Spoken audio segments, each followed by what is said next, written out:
Jayaprakash నారాయణ్ని Posani Krishna Murali target చేశారు. ఆయన చంద్రబాబు గారికి దాసోహం అయ్యారు. సేమ్ ఇద్దరు ఒకటే సామాజిక వర్గానికి చెందినవారు కాబట్టే ఈరోజు ఆయన చంద్రబాబు గారికి సపోర్ట్ చేస్తున్నారు అంటూ కూడా జయప్రకాష్ నారాయణ్ని టార్గెట్ చేస్తూ మాట్లాడారు పోసాని కృష్ణమురళి. ఈ నేపథ్యంలో అసలు పోసాని కృష్ణమురళి గారి కామెంట్స్ వెనక ఆయన ఉద్దేశం ఏంటి అనే అంశానికి సంబంధించి మనతో మాట్లాడేందుకు ప్రముఖ రాజకీయ విశ్లేషకులు, ప్రముఖ సీనియర్ జర్నలిస్ట్ సిఎస్ రావు గారు మనతో ఉన్నారు. సార్తో మాట్లాడదు. సార్ నమస్తే. సార్ నమస్తే. సార్, జయప్రకాష్ నారాయణ గారిని టార్గెట్ చేశారు పోసాని కృష్ణమురళి. జయప్రకాష్ నారాయణ గారిని టార్గెట్ చేస్తూ జయప్రకాష్ నారాయణ గారు చంద్రబాబు గారికి దాసోహం అయ్యారు. ఇద్దరూ ఒకటే సామాజిక వర్గానికి చెందినవారు కాబట్టే జయప్రకాష్ నారాయణ గారు చంద్రబాబు గారికి దాసోహమై చంద్రబాబు గారికి మద్దతు తెలుపుతున్నారు అంటూ కూడా పోసాని కృష్ణమురళి గారు కొన్ని సంచలనమైనటువంటి కమెంట్స్ అయితే చేయడం జరిగింది. ఏంటి సార్ ఆయన కమెంట్స్ వెనక ఆయన ఉద్దేశం ఏంటి అంటే ఏం చెప్తారు? సో ఒకటేంటంటే పోసాని మురళీకృష్ణ ఒక కామెంట్ చేశారని అంటే ఇంతకుముందు ఎవరైనా సరే ఆలోచించేవాళ్ళు, ఇతను ఒక రచయిత, ఒక మేధావి, ఒక డైరెక్టరు, ఒక నటుడు, తర్వాత సమాజం మీద ఒక అవగాహన ఉన్నటువంటి ఒక రచయిత. ఇతను సామాజిక అంశాలను బాగా స్పృశించగలరు, ప్లస్ వాటిని అర్థమయ్యేలాగా ప్రజలకు చెప్పగలరు. నటనలో కూడా తనదైనటువంటి శైలిలో ప్రజలకి బాగా చొచ్చుకొని పోయేలా నటించగలడు అనేటువంటి ఒక అభిప్రాయం, సదభిప్రాయం ఉండేది పోసాని మురళీకృష్ణ మీద. ఆయన ఎందుకో సడన్గా రాజకీయాల్లోకి వెళ్ళిపోయారు. రాజకీయాల్లోకి వెళ్ళిపోయిన తర్వాత ఆయన కుదురుగా ఉండలేకపోతున్నారు తనదైనటువంటి శైలిలో. జనరల్గా తన శైలి డిఫరెంట్గా ఉంటుంది ఎప్పుడు కూడా. ఒక మతము, కులము, ప్రాంతంతో రాజకీయాలు చేయాలనుకుంటే అది తాత్కాలికం తప్ప దీర్ఘకాలంలో ఏ పార్టీకి కూడా మంచిది కాదు, సమాజానికి మంచిది కాదు ఫస్ట్ ఆఫ్ ఆల్. కానీ ఇప్పుడు పోసాని మురళీకృష్ణ జగన్మోహన్ రెడ్డి స్టైల్లో వెళ్ళిపోతున్నారు. జగన్మోహన్ రెడ్డి మతము, కులము, ప్రాంతం ఈ మూడింటిని నమ్ముకొని రాజకీయాలు చేస్తున్నారని అనడానికి చాలా ఉదాహరణలు ఉన్నాయి. ప్రత్యేకించి ఆయన ఒక వ్యాఖ్య చేశారు, చంద్రబాబు నాయుడు సామాజిక వర్గం వాళ్ళు అని. ఎప్పుడంటే నిమ్మగడ్డ రమేష్ కుమార్ ఎపిసోడ్ అప్పుడు నాకు బాగా గుర్తు. ఇప్పుడు చంద్రబాబు నాయుడు సామాజిక వర్గం ఏంటి? సామాజిక వర్గం అనేది చంద్రబాబు నాయుడుది ఉందా? లేదు కదా. కొన్ని సామాజిక వర్గాలు ఉన్నాయి. ఇప్పుడు కమ్మ సామాజిక వర్గం ఉంది, రెడ్డి సామాజిక వర్గం ఉంది, ఎస్సీ మాలా సామాజిక వర్గం ఉంది, ఎస్సీ మాదిక సామాజిక వర్గం ఉంది, బీసీ సామాజిక వర్గం ఉంది. ఇలా సామాజిక వర్గాల్లో బీసీలు ఉన్నాయి. మనిషిని బట్టి సామాజిక వర్గాలు ఉండవు. ఒక ముఖ్యమంత్రి హోదాలో జగన్మోహన్ రెడ్డి చంద్రబాబు నాయుడు సామాజిక వర్గం అని చెప్పి ఆయన కామెంట్ చేయటం అనేది అది ఆయన రాజకీయ అపరిపక్వతకు నిదర్శనం. ఇలాంటి వ్యాఖ్యలు చేసినప్పుడు పోసాని మురళీకృష్ణ లాంటి వాళ్ళు సరిదిద్దాల్సింది పోయి జగన్మోహన్ రెడ్డి ఏ దోవలో అయితే నడుస్తున్నాడో అదే దోవలో నడవడం అనేది సమాజానికి మంచిది కాదు. సరే, ఆయన రాజకీయంగా తాత్కాలికంగా లబ్ధి పొందొచ్చు, పోసాని మురళీకృష్ణ లబ్ధి పొందొచ్చు, జగన్మోహన్ రెడ్డి లబ్ధి పొందొచ్చు, కానీ అది సమాజానికి మంచిది కాదు. ఎందుకు నేను పోసాని మురళీకృష్ణ గురించి ఎందుకు ప్రత్యేకంగా మాట్లాడాల్సి వస్తుందంటే ఆయన పట్ల ఒక రచయితగా, సామాజిక స్పృహ ఉన్నటువంటి రచయితగా, కళాకారుడిగా ఆయనకంటూ ఒక గుర్తింపు ఉంది. దాన్ని ఈ మధ్యకాలంలో అనవసరంగా దాన్ని డీగ్రేడ్ చేసుకుంటున్నారు అనేటువంటి అభిప్రాయం ఆయన అభిమానుల్లో కూడా వస్తుంది.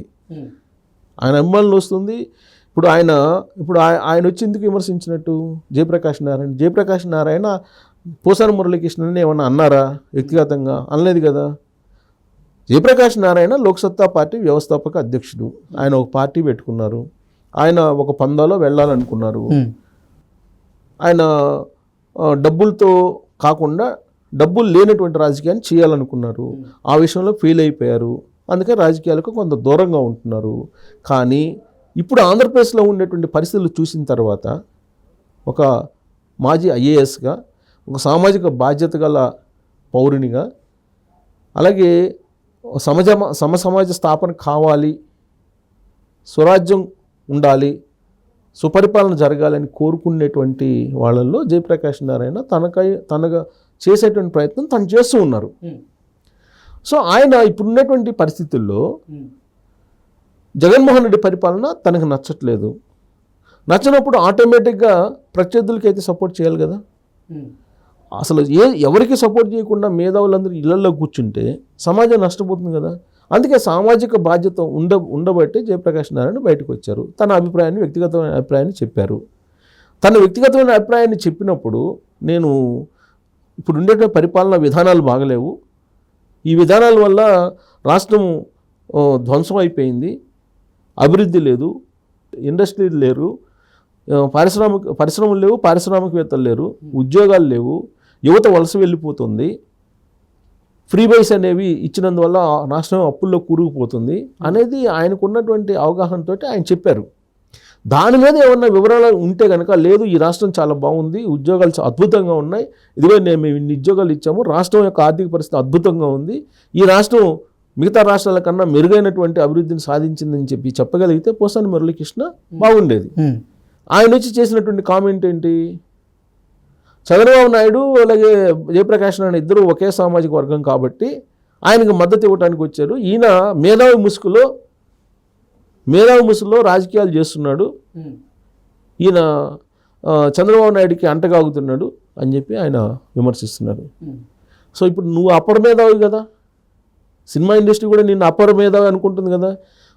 ఆల్రెడీ ఆంధ్రప్రదేశ్ ఆంధ్రప్రదేశ్కి సంబంధించి ఫిల్మ్ ఛాంబర్ అధ్యక్షుడిగా ఉన్నాడు కదా, ఫిల్మ్ ఛాంబర్ కాదు, ఫిల్మ్ డెవలప్మెంట్ కార్పొరేషన్ అధ్యక్షుడిగా ఉన్నారు కదా. మరి ఉన్నప్పుడు ఆంధ్రప్రదేశ్కి ఇండస్ట్రీని ఏమైనా మార్చగలిగావా, తీసుకెళ్ళగలిగావా అక్కడికి ఆంధ్రప్రదేశ్కి? సరే మిగతా పరిపాలన పక్కన పెడదాం, జగన్మోహన్ రెడ్డి పరిపాలన పక్కన పెడదాం, ఈయన అపర మేధావిగా మంచి అద్భుతమైన రచయితగా మాటకారిగా పేరుంది ఎవరికి, పోసాని మురళీకృష్ణకి. ఆయనకి ఇచ్చినటువంటి పోస్ట్ ఏంటి, ఆంధ్రప్రదేశ్ ఫిల్మ్ డెవలప్మెంట్ కార్పొరేషన్ ఇచ్చారు. ఇచ్చిన తర్వాత ఆయన టెన్యూర్లో ఆయన చేసినటువంటి అభివృద్ధి ఏమన్నా, ఒక స్టూడియో అన్నా తీసుకెళ్ళి ఆంధ్రప్రదేశ్లో పెట్టించగలిగారా?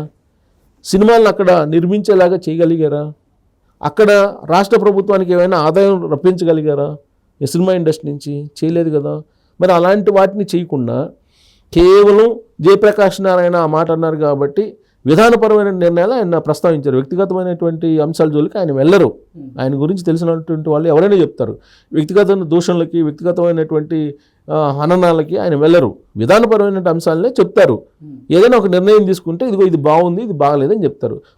ఒక సమయంలో నాడు నేడు ప్రోగ్రాం పెట్టి స్కూల్స్ బాగు చేస్తున్నప్పుడు జగన్మోహన్ రెడ్డి చేస్తున్నాడని చెప్పి ఇదే జయప్రకాష్ నారాయణ అన్నప్పుడేమో మీరు శభాష్ జయప్రకాష్ నారాయణ అన్నారు. ఇప్పుడు విధ్వంస పాలన కొనసాగుతుంది అక్కడ అని చెప్పి చెప్తున్నప్పుడు అప్పుడేమో చంద్రబాబు నాయుడు సామాజిక వర్గం జయప్రకాష్ నారాయణ అంటారా?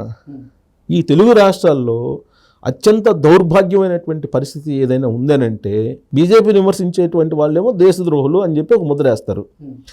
తెలంగాణలో అంశాలను ప్రశ్నిస్తేమో వీడు ఆంధ్రోడు అని ముద్రేస్తారు. జగన్మోహన్ రెడ్డి పరిపాలన విమర్శిస్తేనేమో వీడు కమ్మోడు అని ముద్రేస్తారు. ఒక ఆత్మ పరిశీలన చేసుకోవాలి. ఒక మనిషి పుట్టినందుకు ఎవరైనా సరే ఒక బాధ్యత గల పౌరుడిగా ఉన్నప్పుడు ఈ రాష్ట్రంలో ఏం జరుగుతుంది, నీ పుట్టిన ఊరు మీ పుట్టిన రాష్ట్రానికి ఏం జరుగుతుంది అని చెప్పి ఆలోచించాలి విచక్షణతోటి. అంతేగాని ఎవరైనా ప్రశ్నిస్తే వాళ్ళకి కులాన్ని అంటగట్టడం, లేదంటే ప్రాంతాన్ని అంటగట్టడం, లేదంటే రాజద్రోహం అని చెప్పి చెప్పడము, ఇది దౌర్భాగ్యం, దురదృష్టకరం. ఇలాంటి పరిస్థితి తెలుగు రాష్ట్రాల్లో రావడం అనేది. చైతన్యవంతమైనటువంటి రాష్ట్రంగా తెలుగు రాష్ట్రం ఉండేది, ఆత్మాభిమానంతో కూడినటువంటి రాష్ట్రంగా ఉండేది. ఎన్టీ రామారావు తెలుగువాడి ఆత్మగౌరవం ఏందో చాటి చెప్పారు. అలాంటి రాష్ట్రంలో పుట్టినందుకు గర్వపడుతూ విధానపరమైన అంశాల గురించి మాట్లాడకుండా ఈ మేధావి అని చెప్పి ఆయన అంటూ, ఈ అపర మేధావి ముసుగులో రాజకీయాలు చేస్తారని చెప్పి ఆయన విమర్శిస్తూ, ఈ అపర మేధావి ఏం చేస్తున్నారు? ఈ అపర మేధావి పోసాని మురళీకృష్ణ ఏం చెప్పదలుచుకున్నారు సమాజానికి? సమాజం పట్ల బాధ్యత ఉండాలి కదా. సమాజం నీకేమి ఇచ్చింది అనేది కాదు, నువ్వు సమాజానికి ఏమి ఇచ్చావు అని చెప్పి ఆలోచించాలి చదువుకున్నాడు ఎవరైనా సరే. కానీ పోసాని మురళీకృష్ణ ఆయన ఏదో వచ్చి ఆయన అభిప్రాయాలు చెప్పారు, విధానపరమైన అంశాలు మాట్లాడారు, దానికి ఏదైనా ఉంటే చెప్పాలి. అంతే తప్ప కులాలను తీసుకొచ్చి, ప్రాంతాలను తీసుకొచ్చి, మతాలను తీసుకొచ్చి ఎన్ని రోజుల పాటు రాజకీయాలు చేస్తారు? రాధాకృష్ణ గారు చెప్పినట్టు ప్రకృతే దీనికి సమాధానం చెప్పాలి. ఇప్పుడున్నట్టు పరిస్థితులు చేదాటిపోయినాయి. ఇప్పుడు అదే చెప్తుంది నేను. తెలంగాణని విమర్శిస్తే ఇటు ఆంధ్రావాడు, తెలంగాణలో ఉండేటువంటి పరిస్థితుల్ని. లేదు జగన్మోహన్ రెడ్డి వైఎస్ఆర్ కాంగ్రెస్ పార్టీని విమర్శిస్తే వీడు కమ్మోడు, బీజేపీని నరేంద్ర మోడీని విమర్శిస్తే వీడు పాకిస్తానోడు. ఇదే ముద్ర. పాకిస్తాన్ మద్దతుదారుడు, వీడు దేశద్రోహి. ఈ ముద్రలు ఇది మంచి పద్ధతి కాదు. ఇది దేశానికి, రాష్ట్రాలకి శ్రేయస్సు కాదు అని చెప్పి నా వ్యక్తిగతమైనటువంటి అభిప్రాయం. Okay. Okay sir, thank you so much. Thank you.